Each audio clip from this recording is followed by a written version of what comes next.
fraud remains a major challenge, undermining economic growth and public trust. This week is a reminder that fighting fraud is a shared responsibility. Such shows that fraud can be reduced not only by investigations and arrests. It can be reduced to a significant magnitude when you talk to people and they know how it occurs and how it can be prevented, because it has been established and noted that the majority of the people who commit fraud, they are actually not aware that is occurring. Our current budget of 72 trillion and the research of SF which indicates that an average organization loses about 5% of the organizational value to fraud. That translates to more than 3.6 trillion. If you look at our budget allocations, Ministry of Education got around 5.4 trillion, Ministry of Health 5.7 trillion.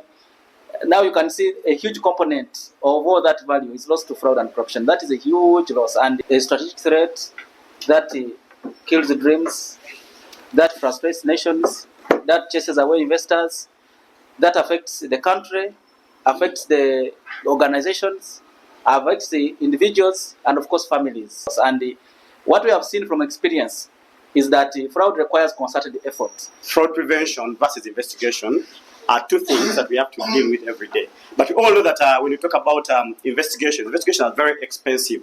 So what the path we've taken as the Uganda chapter globally, locally and globally, is to press the gospel around prevention and detection, because you know that is cheaper than investigations. If you look at all the organizations that we've supported, even when you inquire with these organizations, they know that investigations are quite expensive. So what have we done then as a chapter?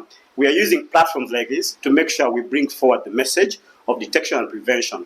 One of the biggest problems that we have is the technology-driven frauds, and this time we are going to speak about AI, and then any other frauds that you might find within technology. The only reason why we are focusing on AI this time around is the fact that it is one of the things that's related to insider threat.